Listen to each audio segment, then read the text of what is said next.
So thank you for being patient, and I'll make sure that I fixed that. So what I was saying when we were interrupted was we have been using a system to be able to capture your questions.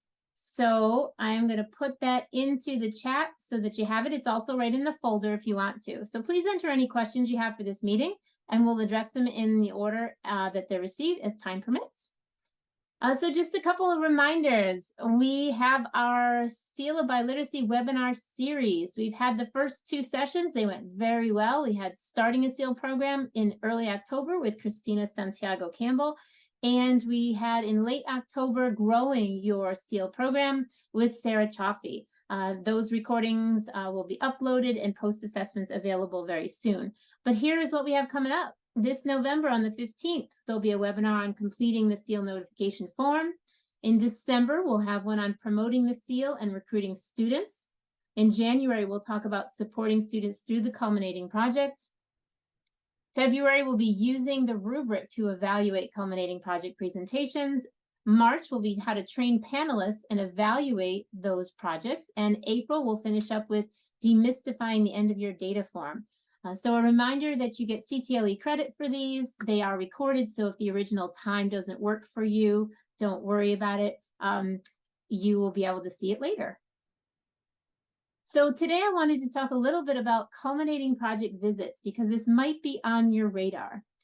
So in order to sample that schools are conducting these with the support they need, but also with fidelity to our regulations, NYSSB selects 3 to 5 schools each year in each of 7 regions of New York. Now, these are only schools that have at least 2 years of experience offering the SEAL. So if you're new to the SEAL, don't worry. We notify these 3 to 5 schools by September 30th. So if you haven't gotten a notification, it means you won't be among the schools visited this year. Our focus is very much on support, feedback, and ensuring that the presentations and interviews are conducted with fidelity to our guidance. Right? Now, only the schools that are actually notified will fill out the culminating project notification form. So if you put that down as something that you have to do, please make sure that you actually are receiving a visit this year. And to put anyone's fears aside, I wanted to make sure that I put the list of schools that have been selected for a visit this year by region. So if you are in the mid-state region, you would focus on this central area. If you're among those schools, you will be filling out the culminating project notification form at least 4 weeks prior to when you schedule the student presentations so that we can find a date or time that is conducive. Now, when we send somebody out there, whether it be myself or someone from one of our Arbonne partners, they will not come for multiple days. And in fact, they probably won't come for the entire day. Whenever you have them scheduled, their goal is to see about 3 to 5 student presentations. So they will pick a date and a time that works in their schedule that you have provided. Again, we will have a webinar on this if you would like to. So any questions on those, you can let me know. The webinar that we are offering will be in January. We haven't picked a date yet, but it will be titled Preparing for the Culminating Project Visit. And we anticipate that registration will be available after Thanksgiving. Of course, it's free, just like all of our other webinars. And yes, it will be recorded for future use. I wanted to spend a few minutes today talking a little bit more about the SEAL School Notification Form. I'm going to put into the chat the 2 links. Now, the notification form itself is an online form. It's a Google form that you fill out. But one of the challenges with the Google form is that you don't see all of the questions when you need them, right? And so you'll only see the first page and then you have to go on to the next one. The problem might be if you don't have all the data you need, that would prevent you from submitting the form. So you see 2 links that are here on the screen. I've entered them into the chat. The first one is the online form. That's the actual form that you're going to fill out.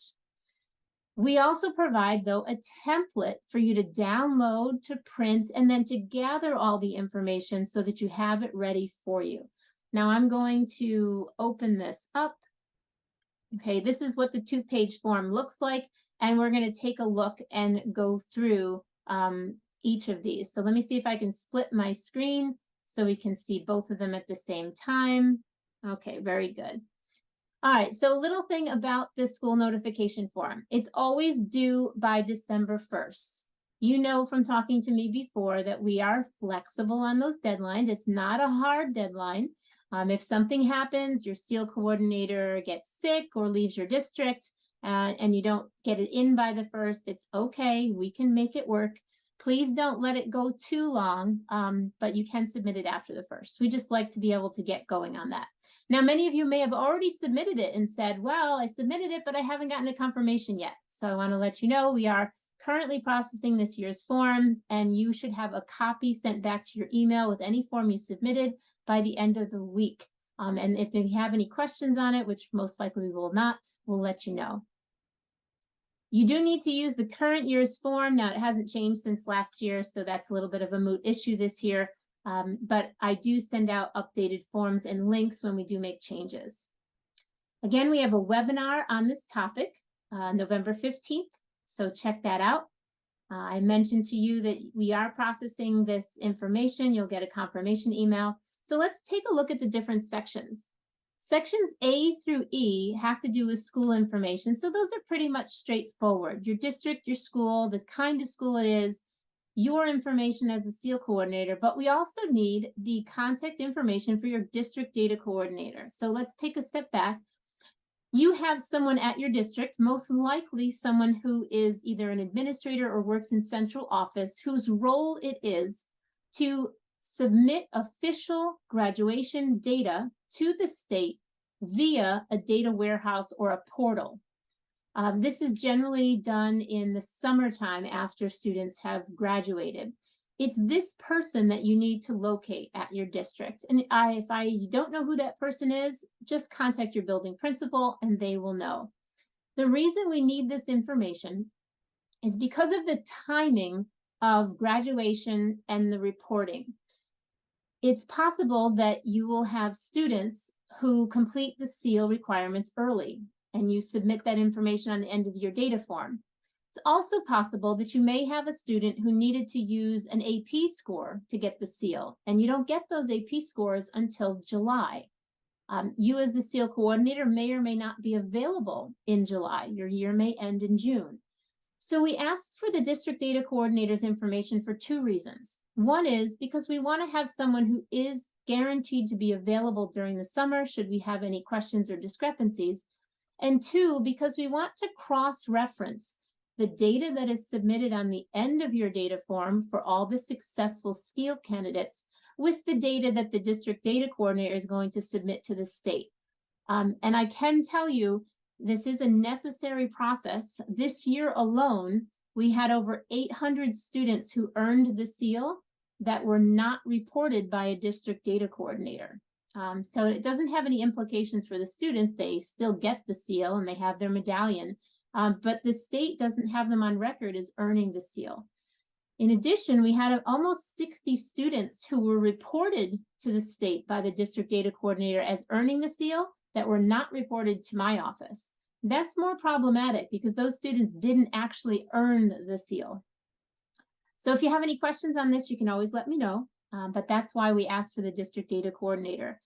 This is the person who's going to provide you with the NYSSB numbers, the official state ID numbers for each student that you're going to need to put on the end of your data form. So it's a good person to know. And this is also the person that you should send a copy of the end of your data form to once you have it, so that they are double checking that all the students they're reporting to the state as earning the SEAL are also on your list. All right, section F of our end of year data form has to do with SEAL subgroups. These are any seniors in your school who fit one of the 4 categories, F1 through F4. Now, a big myth is that you're only reporting students interested in earning the SEAL. That is not the case. We want you to identify all seniors that could earn the SEAL in the current year based on the eligibility. Again, you'll work with your data coordinator, you'll work with your building principal to get these figures. And you're never submitting names, you're just submitting numbers. Now we realize this is a snapshot, so don't worry. If you report these numbers and then a week later you realize that you had 2 more seniors who qualified for F1, you don't have to amend the form. We're looking for a snapshot of information to get a general idea of how many students in the school could possibly pursue the seal. Section G has to do with the languages taught in the school at the Checkpoint C level, as well as any other languages in which your current seniors wish to earn the seal. So you see, it's important before you submit this form to at least have an idea of students that may pursue the seal. Again, if a new student comes to you after you've submitted this form and they want to do the seal in a language that you didn't previously put on the form, you don't have to submit an amended form. We're looking for a general idea of the languages that are taught and the languages of other students who might pursue the seal. Now, Section H is your Seal of Biliteracy Committee members. This is pretty straightforward. You have to have 5 members on that committee at a minimum: an administrator, an ELA teacher, an ESOL teacher, a world language teacher, and a school counselor. For your administrator, we do ask that you put their title, whether it be a director or a principal. And for your world language teacher, we are interested in the language that they teach. Now, if you have more than 5, that's okay. You only report 5 to us. It's just to make sure that you're in compliance. The other ones you don't have to include. And for your ESOL teacher, or English as a second language, or English to students of other languages, that person is required when you have a student who is an English language learner that is pursuing the seal. You may be in a district that doesn't have any English language learners or doesn't have any English language learners pursuing the seal. And in that case, you wouldn't have an ESOL teacher. And that's okay to put not applicable or just leave it blank. Section I looks pretty busy, but of all of these things, you're just going to check 1 or 2 boxes.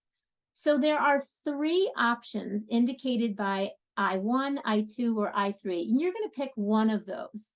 If you pick I2, you do have a follow-up box to check. So let's go over these. Option number 1 on the form, and by the way, all of the options just ask what culminating project rubric you're going to use. So option 1 is your school's going to use the sample rubrics provided by the Office of Bilingual Education and World Languages, those that are available on our website. If you check that box, you don't have to submit anything other than the notification form. Your second option is you're going to use a rubric that was created by a local consortium. These are almost exclusively in the mid-state region. If you are using a consortium rubric, all you have to do is select the consortium from the list below. You do not need to submit a copy of the rubric. If you are using a rubric created by a consortium, but it's not on the list, that means they're not registered with NYSSB yet, and you are requested to submit the rubric in that case. Your last option for this rubric for the culminating project is to create your own. And so if you create your own, which you're able to do, and by the way, we're only talking about the world language culminating project. For English, you can use whatever standard English rubric you generally use for those classes. If you are using your own in-house developed rubric, then you must submit a copy of the rubric in each year you are using it, along with the notification form. And you can just submit the rubric either to my email address, candice.black@nyssa.gov, or we also have a generic submission email that is obewl.docsubmit@nyssa.gov, and it's printed right on the school notification form. Please be advised, it is much easier for us to access attachments to emails than links. Some of you may have internal servers that you use, and if you link a document in an email and it's an internal server, I won't have access to it and I'll need to request permission, so that delays the process a little bit. Now, if you are submitting to use your own school-based rubric, I'd like you to take note of the 5 criteria that are required that I've highlighted on the screen.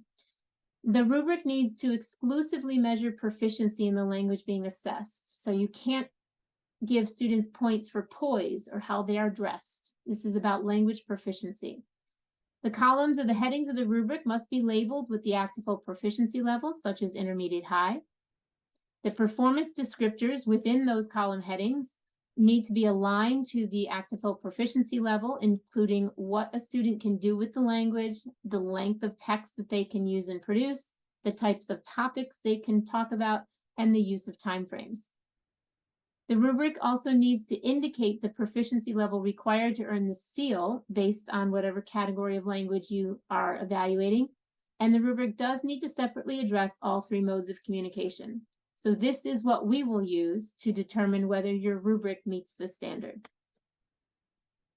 There are 2 more sections of the notification form. One is simply an acknowledgement. You don't have to do anything with this, and it just means that you agree to the criteria that we've set up for the seal. And then K is the electronic signature of the designee of the building principal. That's the person who is submitting the form. We often get questions on this. Does this need to be official, or are you just typing it in? You're just typing it in. So if it is your building principal, he or she would type in their information. If you as the seal coordinator are their designee, which is most often the case, you simply type in your information, and then you're attesting that you have confirmed with that building principal that you have submitted this form. So not that you're doing it without their notice. All right, so that is the notification form. We're going to move on to a couple of other items that I think you'll find interesting. Joanne, you have your hand up. Yes, I see here for the culminating project rubrics, the Madison and Ida Bose's may have one.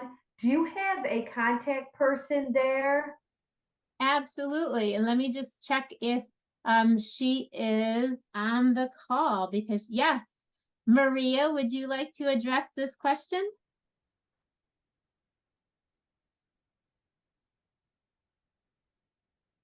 So I'll fill in while Maria may be unmuting. Maria Fenton. I'm happy to. Oh, I'm sorry. Go ahead, Maria.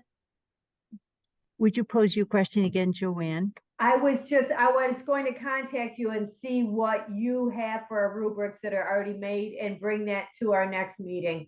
Sure.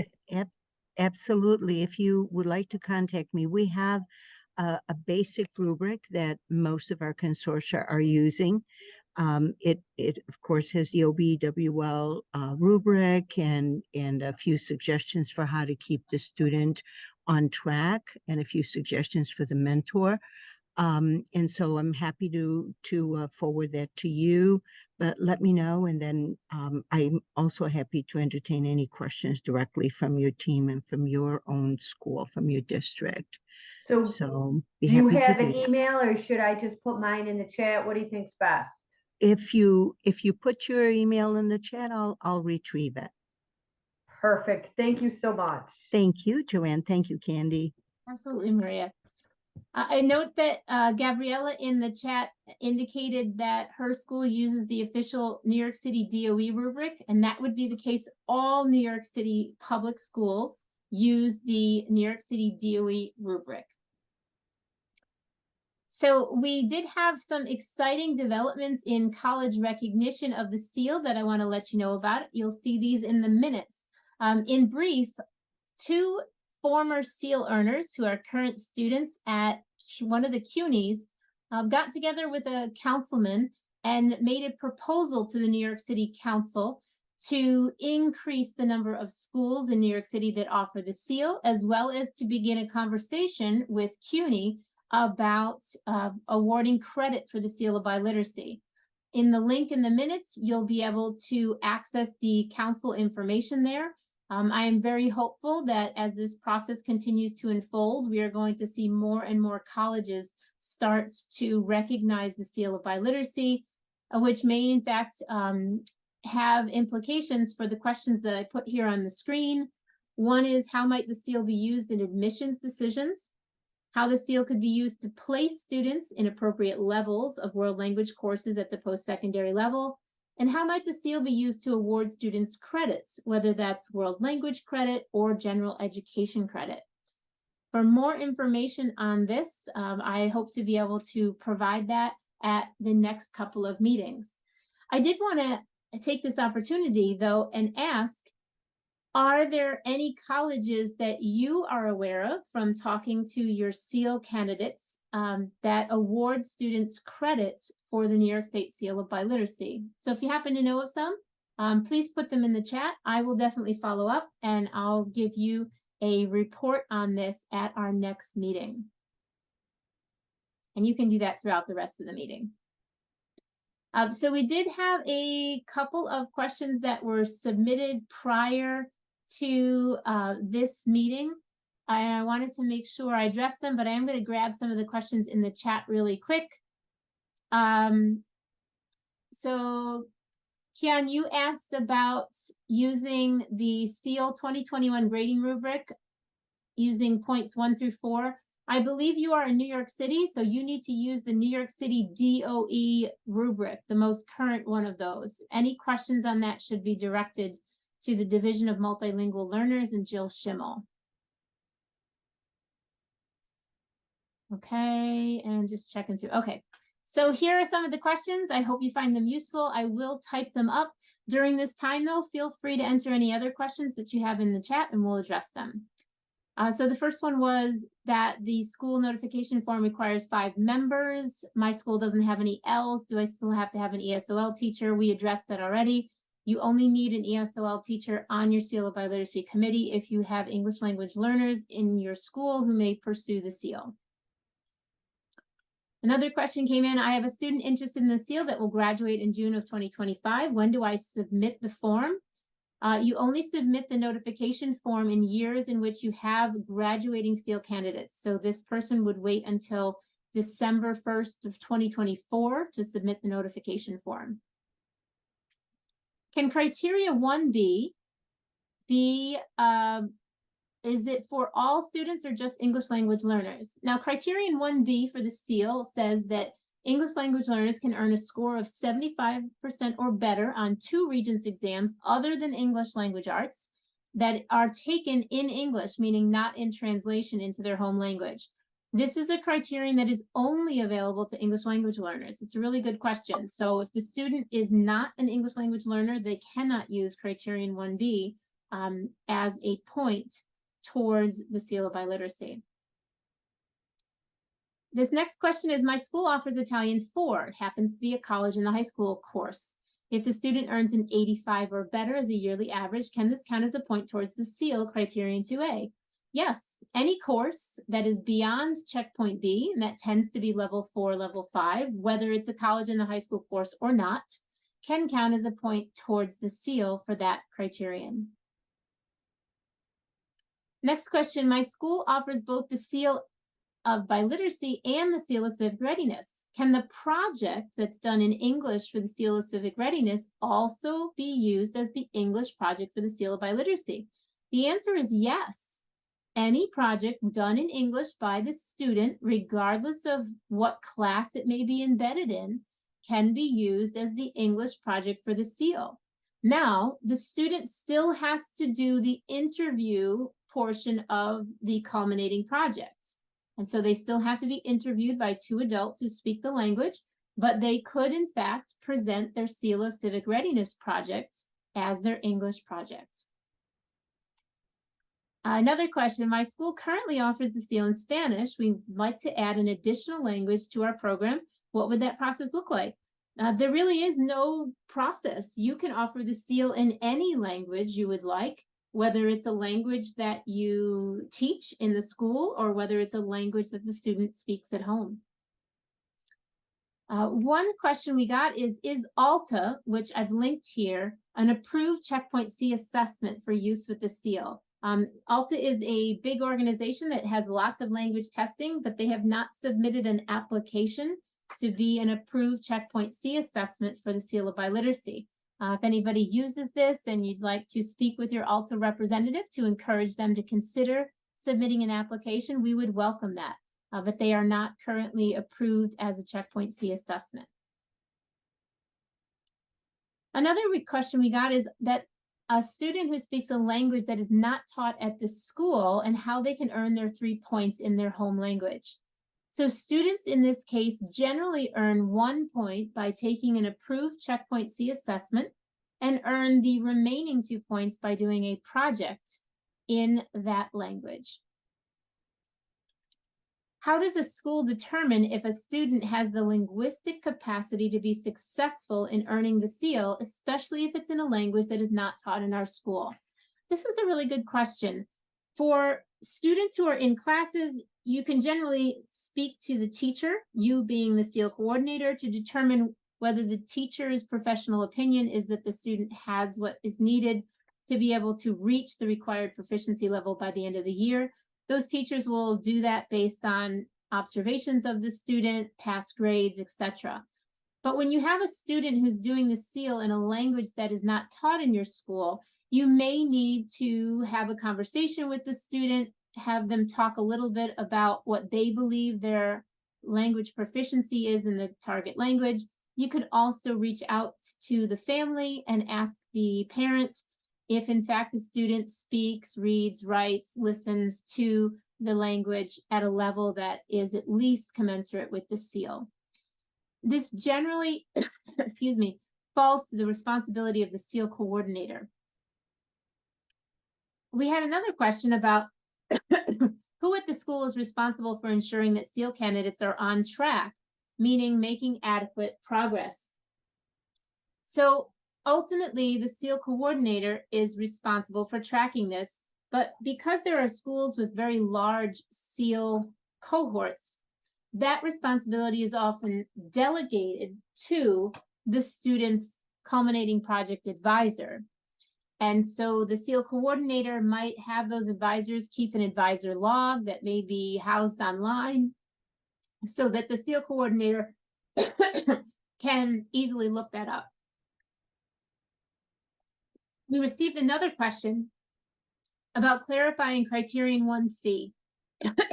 If you remember, that is that a student has to complete all 11th and 12th grade EL8 courses with an average of 85 or higher. But the question came, do they have to just do one of the 2 courses? Do they have to get an 85 in both? And if they have to get an 85 in both, is it a yearly average of 85 for each year, or is it a 2-year average? And the answer is it can be either. You can either have a student get an 85 in both the 11th and 12th grade courses, or you can take the 2-year average of 11th and 12th grade, and if that's 85 or better, the student has earned a point. A next question we got was, how is the culminating project rubric used? Meaning, which student task corresponds to each section? So there are 3 sections to the rubric. They cover the 3 modes of communication: interpretive, interpersonal, and presentational. The interpretive mode is generally evaluated on the rubric by either the classroom teacher or the culminating project advisor, and it's a holistic judgment of the student's interpretive reading and listening skills based on observation of the students. It can be done via some kind of assessment, but it doesn't have to be. It can be more of a holistic view. The interpersonal portion of the rubric is based on the interview with the student that immediately follows the project presentation, and the presentational writing and speaking are evaluated. The speaking is evaluated in the student's presentation, the spoken presentation or signed presentation of the project, and the presentational writing is the writing portion of the project that the student submits prior to the presentation.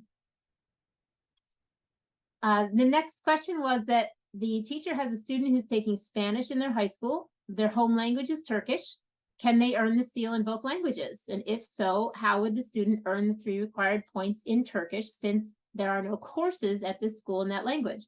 So the answer is yes. Students can earn the seal in as many languages as they would like by simply getting 3 points from the point rubrics in each language. Those can be different combinations of points. Generally, students who are earning the seal in a language that is not taught at a school gets 1 point by taking an approved Checkpoint C assessment and 2 additional points by doing a culminating project in that language. Another question we got is, are there any restrictions on the topics that students can choose for their culminating projects? So in general, students can do the culminating project on any topic of interest. Now, clearly we want the topic to be appropriate for the age level. So I'm sure we can think of topics that we wouldn't want to have students present on. But other than that, there aren't any restrictions from the state other than it needs to contain a writing portion and it needs to be able to be presented either orally or signed. Another question was, does my state have to register the individual students who have indicated an interest in earning the seal? The answer is no. On the notification form, you only indicate the number of students who are eligible to earn the seal. And it's not until the end of your data form that you submit in May or June that you actually will put the successful candidates. So not those who have indicated an interest, but those who have completed all of the points. Another question we got was, my student took 2 AP exams, one in language, one in literature, in English, and got 4s on both exams. And how many points does this earn the student towards the seal? So for criterion 1D and 2D, which are the English assessments and the world language assessments, students can actually earn 2 points, one for each exam that they earn the required score on. So in this case, the student earns 2 points in English from those AP English exams. We did get a question on where can I find the link to the online school notification form. It's right on our website. And I already talked about that, as well as the template that you can print out before you fill it out. We did get a question about, can students earn points towards the seal earlier than senior year? Yes, they can. Students can earn points at any time in high school, and we actually encourage students to work towards getting their points in their best language by junior year and in their second best language in senior year.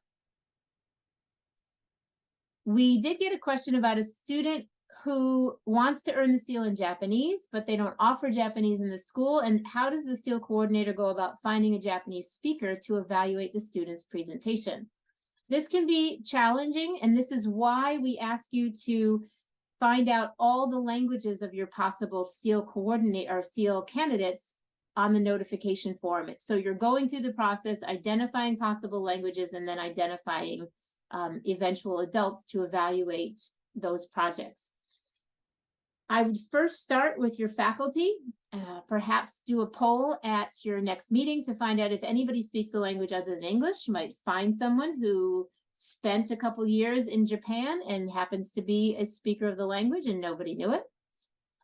You can also reach out to your local BOCES. They often will provide interpreters or translators for parent meetings when the preferred language of the parent or family is other than English. You can also reach out to your local colleges and universities to find out if there are people on the faculty that might be willing to get some good PR to do this service for you. All right, our last question that we got, how is the seal reflected on the student's transcript? So the seal regulations only require that it is reflected on the student's transcript, but doesn't tell you how. If you talk to your counselors or to your district data coordinator, you'll find out that there is a code that is entered, a diploma code. Some schools will put something on there that just says a student has met the requirements to earn the seal. Others actually put a picture of the seal on the transcript. It's really up to you, but it does need to be noted on the transcripts.